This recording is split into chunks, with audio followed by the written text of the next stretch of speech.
सूर्योदय के साथ नया चिंतन अपने आप ही जीवन को परिष्कृत करने वाला बन जाता है।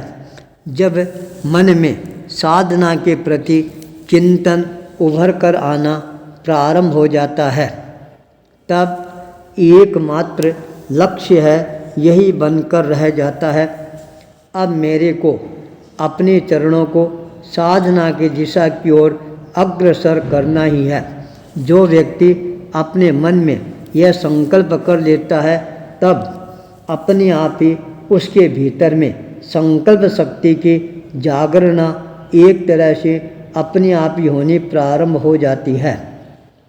वह अपने कदमों को मजबूती के साथ आगे बढ़ाने के लिए अपने आप को तैयार करना प्रारंभ कर देता है।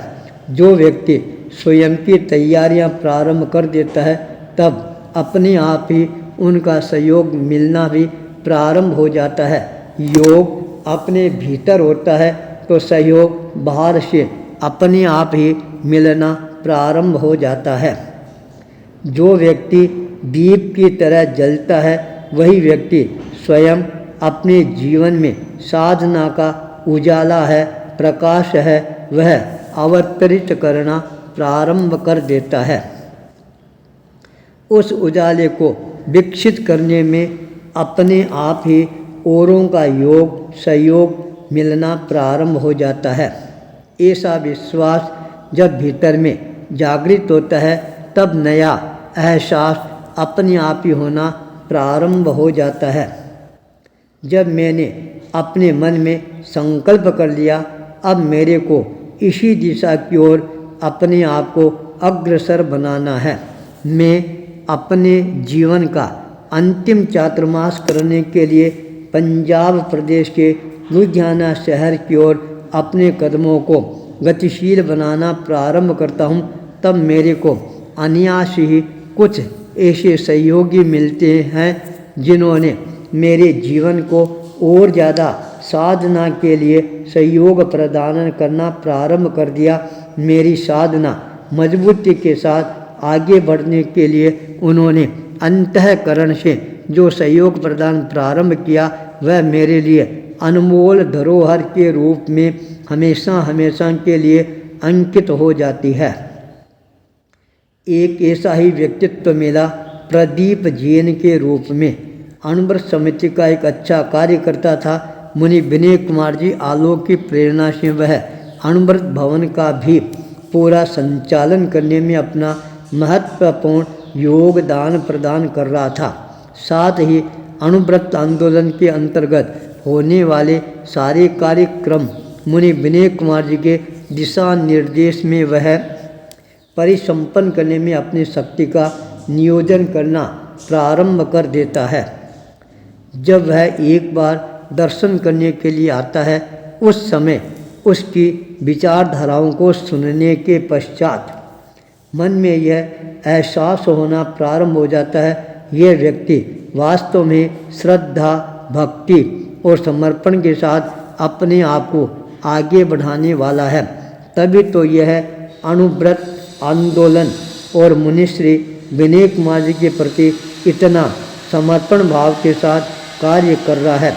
जब उसके सामने मैंने अपने मन की बात को प्रस्तुत करते हुए कहा, अब मेरे को साधना के पथ पर आगे बढ़ना है, मन में बिल्कुल यह स्पष्ट रूप से धारणा उभर कर सामने आ गई है।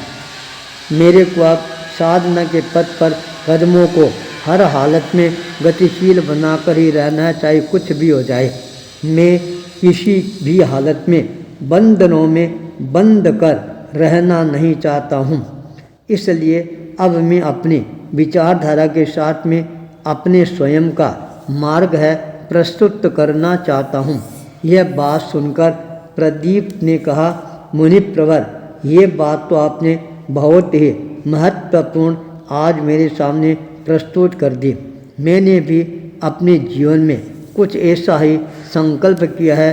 संकल्प शक्ति के साथ मैं मुनि श्री विनय कुमार जी के साथ में जुड़कर अपने आप को आगे बढ़ाने का प्रयास कर रहा हूँ। आप यदि साधना के पथ पर आगे बढ़ रही हैं, ये हमारे लिए भी बहुत ज़्यादा महत्वपूर्ण बात बन जाएगी।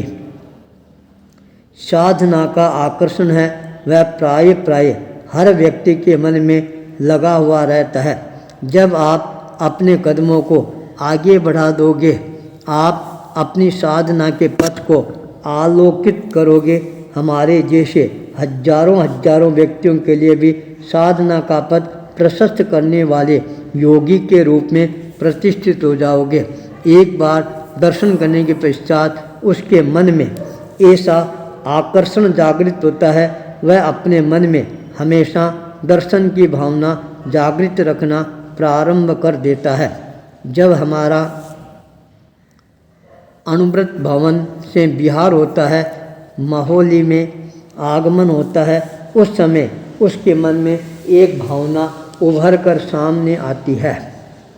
आप यहाँ से विहार करोगे, उस समय रास्ते में मेरी एक छोटी सी अरदास है, उसको आप अवश्य ही पूरा करने की अनुकंपा करवाएंगे।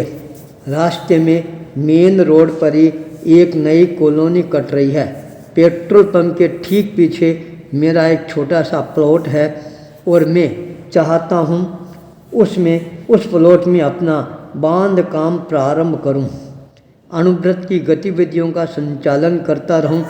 आप विहार करके उधर पधारे, उस समय उस कुटिया में अवश्य ही आप पधारने की अनुकंपा करवाए, मंगल पाठ का श्रवण करवाए और मैं अपना कार्य प्रारंभ कर सकूं। जब उसके मन में इतनी भावना जागृत देखी, तब मैंने भी उसको आश्वासन दिया, तुम निश्चिंत रहो, चाहे हमारे को चक्कर पड़ेगा तो पड़ेगा, तेरी भावनाओं को अवश्य ही पूरा साकार रूप प्रदान करने का प्रयास करेंगे। प्रातःकाल सूर्योदय के साथ वह अपने पूरे परिवार के साथ पहुंच जाता है। सेवा भक्ति के साथ पूरे परिवार को लेकर रास्ते में पैदल यात्रा करता है। जब वहां पर हम पहुंच जाते हैं, तब उसके मन में बहुत ज़्यादा प्रसन्नता के भाव उमड़ना प्रारंभ हो जाते हैं। मंगल पाठ का श्रवण करने के पश्चात उसने निवेदन किया, आज से मेरा दिन है वह अपने आप ही मंगलमय बनना प्रारंभ हो जाएगा। आज आपने हमारे पर बहुत बड़ी अनुकंपा करवाई है। जब भी मेरे को अवसर मिलेगा, मैं लुधियाना चातुर्मास में आपके बार दर्शन सेवा का लाभ लेता रहूँगा। आपके साधना के प्रति मंगल कामना कर रहा हूँ। आप अवश्य ही साधना के पथ पर आगे बढ़कर अपने संकल्प शक्ति को पूरा करने का प्रयास करवाएंगे। चातुर्मास कार्यकाल प्रारंभ हो जाता है। उसके मन में बहुत ज़्यादा इच्छा थी सेवा दर्शन करने की, पर नियति का योग कुछ ऐसा बनता है, वह अपने कुछ व्यापारिक, सामाजिक और अनुव्रत के कार्यक्रमों से अपने आप को मुक्त नहीं कर पा रहा था। मकान का काम है, वह भी प्रारंभ हो गया था, वहाँ पर भी समय लगाना उसके लिए ज़रूरी बन गया था। फिर भी उसके मन में हमेशा ये भावना रहती थी, मेरे को हर हालत में मनुष्य के चरणों में पहुँचना है। 21 सितंबर का जारी किया गया साधना का रोड मैप जब उसके पास में पहुँचता है, वह अपने आप को रोक नहीं पाता है। तत्काल अपने परिवार को लेकर लुधियाना आचार्य तुलसी कल्याण केंद्र के प्रांगण में पहुंच जाता है। कहता है, मुनिप्रवर, आपने जैसा कहा था वैसा करके दिखा दिया है। आपकी कथनी और करने में कोई प्रकार की कमी नहीं है, मेरे को नज़र नहीं आ रही है। अब मेरे को यह निवेदन करता हूँ, आप अपने अंतर्मन की आवाज़ को ही सुनने का प्रयास करना। आप अपने चिंतन के द्वारा जो निर्णय लोगे, वही निर्णय आपके लिए सर्वोत्तम निर्णय रहेगा। बात मेरे अंतःकरण को छू जाती है और उसी समय संकल्पबद्ध बन जाता हूँ। अब मेरे को आत्मचिंतन के द्वारा ही निर्णय करना है। उसी निर्णय के आधार पर अपने पथ को प्रशस्त करने का प्रयास करूँगा। जब यह मन संकल्पबद्ध हो जाता है, में आत्मचिंतन करना प्रारंभ कर देता हूँ। 27 जनवरी 2022 का जब दिन आता है 11:45 पर मैंने आत्मचिंतन किया। आत्मध्वनि स्वयं प्रेरणा से प्रेरित होकर अपनी आँख को साधना के पथ पर आगे बढ़ाना प्रारंभ कर दिया।